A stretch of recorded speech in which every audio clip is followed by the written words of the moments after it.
the closest thing I have to a spoon is my poop shovel.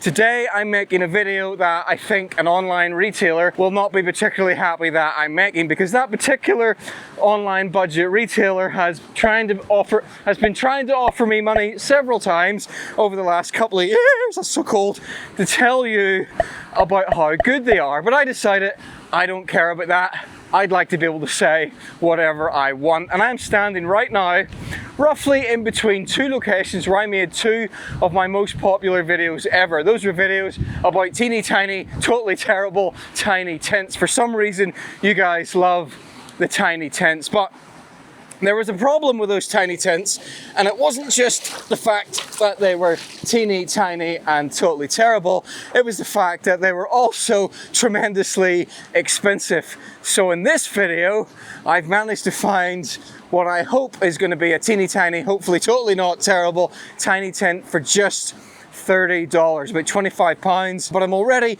quite concerned because the forecast for tomorrow is giving heavy rain and strong winds. I don't even know if the tent is waterproof, and that is thanks to some rather concerning marketing practices on this particular website. But look at this! This is not supposed to be in here. Water is supposed to be outside the tent. Also, several other items that I bought for this trip have got issues. So we'll talk about that. But first of all, I gotta head off into the forest in search of a forgotten hidden village. So let's go have what's possibly going to be quite a damp and unpleasant adventure. Oh, not this again. Why do I always end up, ow, ow, in places that are spiky and brambly, oh, ow, underfoot when I'm wearing shorts. Temu have emailed me multiple times over the last 2 years offering to pay me to promote them, ow, as a brilliant place, ow, for people to go and buy outdoors equipment. The thing is, I've got issues with that for several reasons. First of all, I've got some ethical concerns around Temu in general. I'll maybe talk more about those later, but when it comes specifically to outdoors kit, if it doesn't do what it says it's supposed to, that can be life-threatening. And Temu doesn't seem to enforce any kind of international standards, and there seems to be a lot of false advertising. Stepped in a hole. Now, that said, I've had to become a bit of a hypocrite for the sake of this video, because I have bought quite a few items from Temu to make this video. Oh, there's a lot more trees down here than I thought there was going to be. That village is right through there. There's no way I can get through that. You'd be absolutely insane to even attempt pushing through there.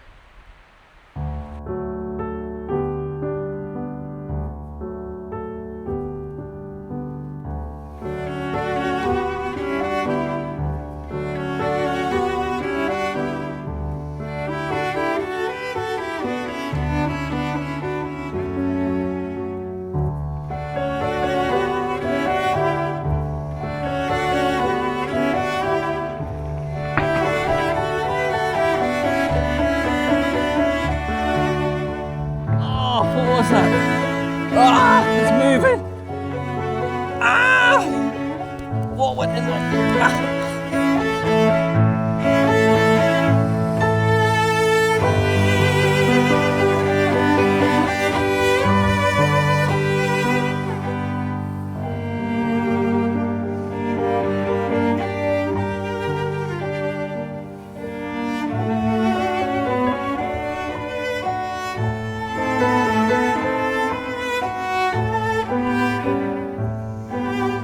This is an over 200-year-old little hamlet, little village, totally lost in the forest. And the crazy thing is, lots of people, when I show them these places, they're like, oh, well, I guess places like this are protected. They're not protected, not protected at all.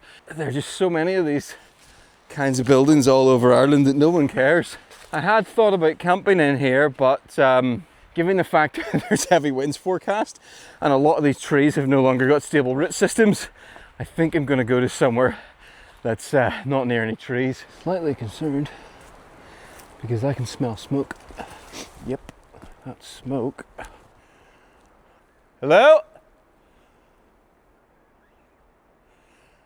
Hello?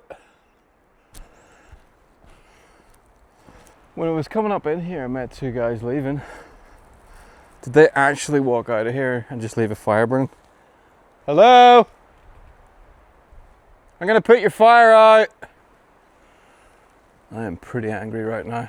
You do not walk off and leave a fire burning. It frustrates the life out of me that wild camping is this amazing activity that we're barely able to do, but yet there's a small percentage of people who do stuff like that, and that's what gets reported on the news. No one ever reports on the 95%, 99% of people who do things the right way. It's just incredibly selfish. And I'm done talking about it. Now, some of you might be saying, what's that idiot doing crawling under branches and logs and brambles when he probably could have gone round them?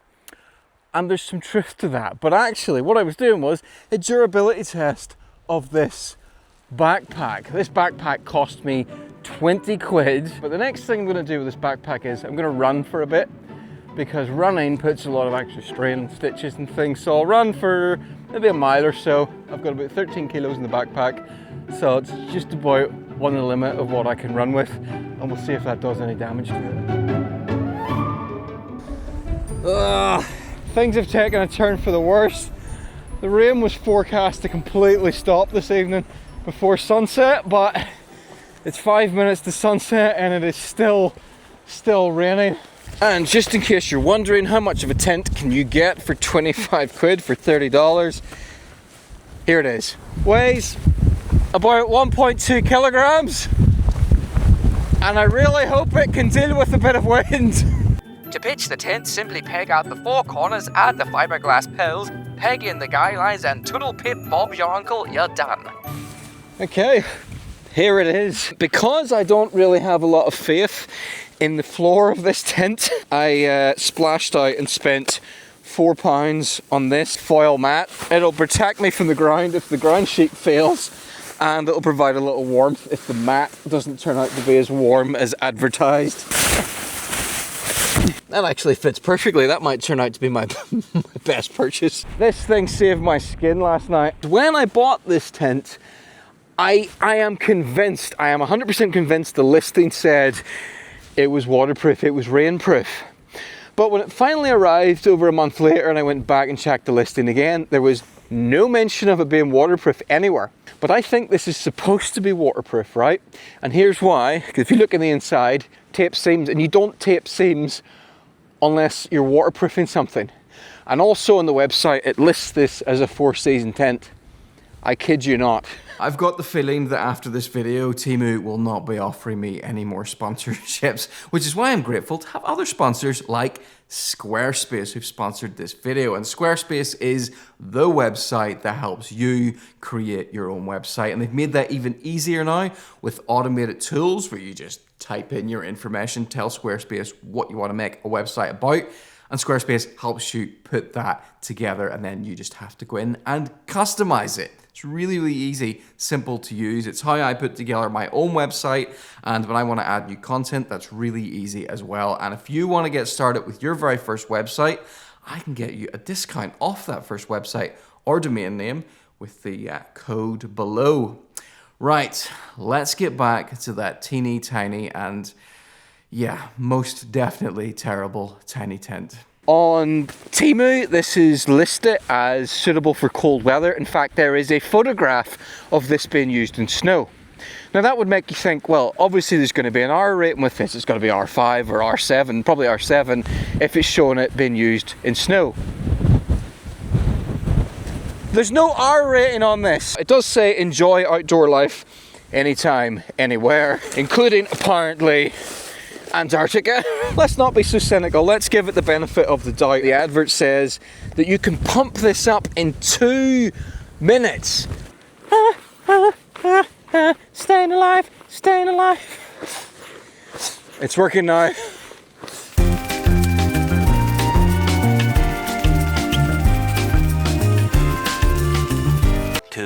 2,000 years later. 3 minutes in and it's about maybe a third fit. I know you're not supposed to blow into a mat, but I'm getting bored. The description of this mat says there's insulation in it. If that's true, when I put this light behind it, you should be able to see something inside it. That is not encouraging. But there are a few things about the sleeping bag concerned me. One was that it didn't have a comfort rating. Instead it had a comfort rating, minus 10 to 10 Celsius. So that's not a lot of help. It cost £15. This is funny. The box that it came in, on one side it said waterproof, and on the other side it said water resistant. Those are not the same thing. That is a concerningly thin sleeping bag. There's no way that has a comfort rating of even 0. There are no standards being applied that give you any level of confidence in this kit, so I just do not know what kind of night I'm gonna have. I woke up because it was cold. Oh, why do I keep doing this to myself? Managed to get my jacket on. That was a big gust. I would rate that about an 8 on the Heinz scale. Getting my feet into my winter rated sleeping bag. I forgot. I've got these with me. Sausage and bacon stuffing rolls. I got this little stove for £11. Doesn't feel particularly high quality, but I tested it at home when it works. The next thing I can only blame myself for, because I thought I need something to put on top of this. Some kind of pot that's cheap. And I thought, what about a stainless steel mug? And then I saw one going for £4. This is the mug I bought. This looked bigger in the photograph. This here is weird. There's this little like loop thing beside my head, but if you unzip it, it's a vent. I feel like they designed this and then it had horrible condensation problems and they thought, you know what, let's just cut a hole in the side of it. You can put things in there. So I'm using it to store my rubber bands. This thing is probably going to be a condensation nightmare. There is a phenomenal amount of condensation in here already. There's a strange smell of burning plastic coming from that stove. I've just realised I've done something else incredibly stupid. Can you guess what it is? I forgot to bring a spoon. The closest thing I have to a spoon is my poop shovel. Can I use my finger? I solved the spoon problem. I have a tiny toothbrush. There we go. Minty fresh. Ooh. There's a lump in it. Oh, what is that? This toothbrush is a terrible spoon. I'm having to eat this now 10 minutes later by opening the zip very, very slightly and squeezing the stew out. It feels like I'm drinking warm vomit out of a bag. It's quite a simple A-frame shape. There's another problem. The angle that it went down into the ground meant that this didn't sit right, so I had to add another bit of shock cord and extend it way out there. Right, I'm gonna go over here and sit. We can have a little bit of a chat. Got this with me. Tiny little folding titanium box stove. Weighs next to nothing, but you combine it with one of these fire logs and this will give me about 90 minutes of heat if I break it in half. Ah! Oh, these smaller ones are much harder to break than the bigger ones.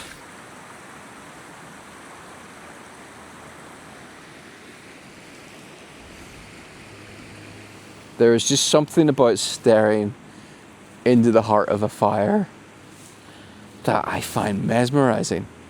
I just want to gaze at it. And I mean, what is fire? It's not a gas, is it a plasma? Is that what fire is? It's plasma?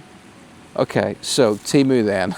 Well, I think by now you'll realize my discomfort with promoting Temu. But there is another reason Temu is of concern as well, and it's because there's been accusations of forced labor with Temu. That means that people who are essentially people who are in prison, either criminals in some cases, or people who are political prisoners who've done or said something that the government disliked. And there have been accusations that the only reason that these cheap Chinese retailers like Temu are able to sell products so cheaply is because they're using that forced labour. They're not actually paying for the labour. And the thing that makes this more complicated is you can't just take the moral high ground, because it's not just cheap products that these accusations have been laid against. I mean, Apple products, there's been some components in Apple products have been linked to forced labour manufacturing. Pretty much any product made in China, I think, you know, there could be potential there. And I do feel like a slight bit of a hypocrite, because I've worked with Chinese tech brands in the past, and I probably will work with Chinese tech brands in the future. But also I work with Western brands whose products are made in China. So I suppose the one thing that doesn't feel quite as bad when you're working with more premium brands is it kind of feels like, well, there might be more of a kind of a, what's the term, accountability, traceability there.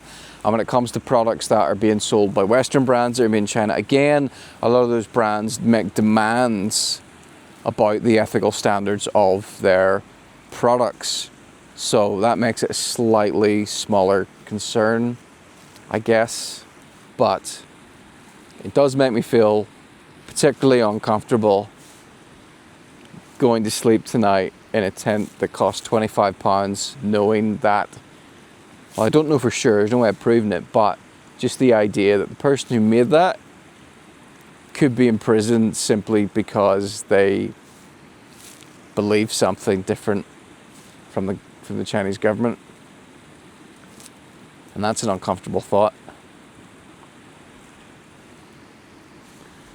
But I think what I'm going to do now, the stars are out, so I think it's time. I'm going to sit here, enjoy the little bit of heat, and then I'm going to go and photograph the stars before going to bed. I love the stars. Stars together, I wonder what this means. The whole world, flickering lights thrown across the fields of space.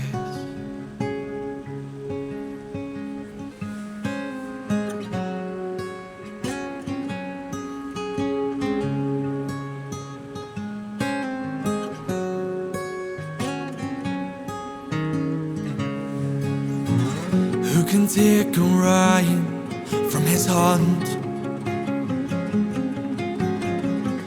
or beg the great bear to play? Who can catch the eye of Venus and there wonder what this means?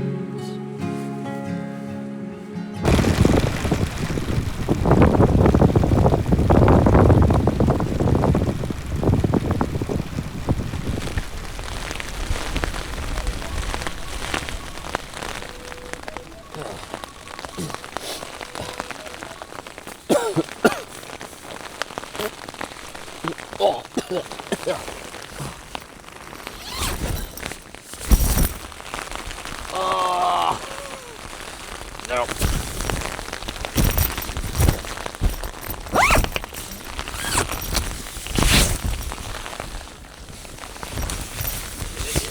Welcome inside the good tent Titanic, where things are not looking good.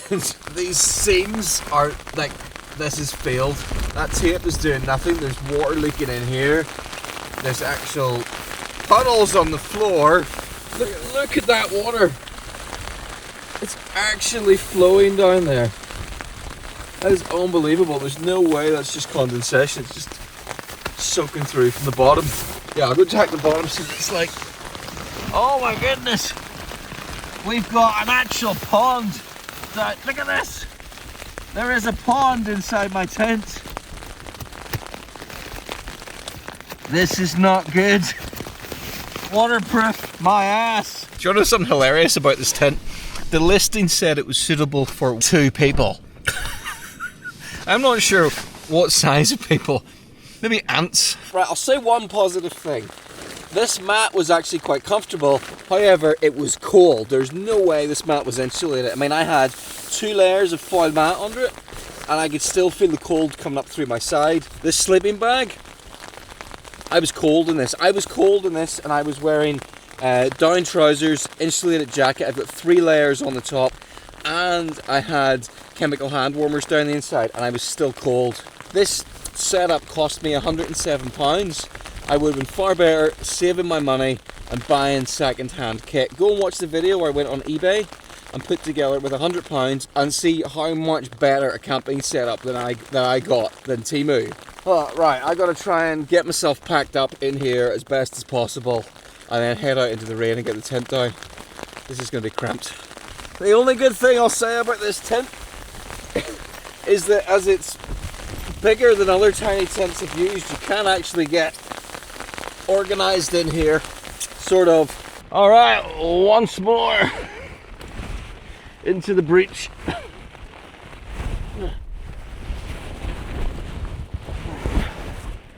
Would you look at that? It managed to disassemble itself as I was coming out of it. This thing saved my skin last night. If I hadn't this foil mat with me, I probably would have had to quit in the middle of the night and just hike out of here. Anything left inside? Ah, there's something in there.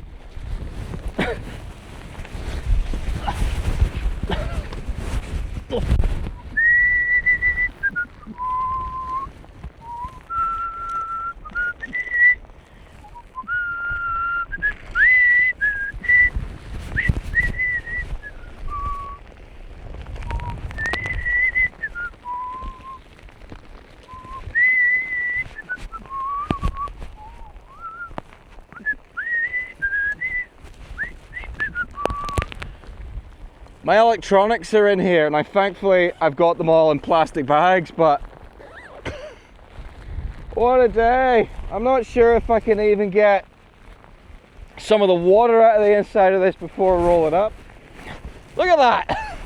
Look how much water is coming out of this.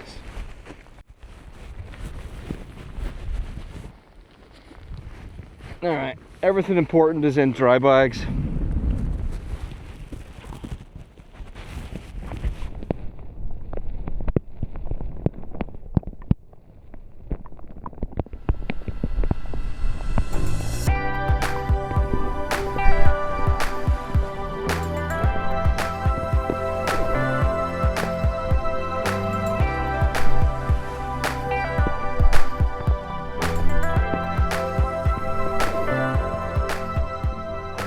Right, so I think I will leave you here. Thanks for coming along and with me on my little experiment. Hopefully you learned something today. I will catch you in the next adventure. Bye bye.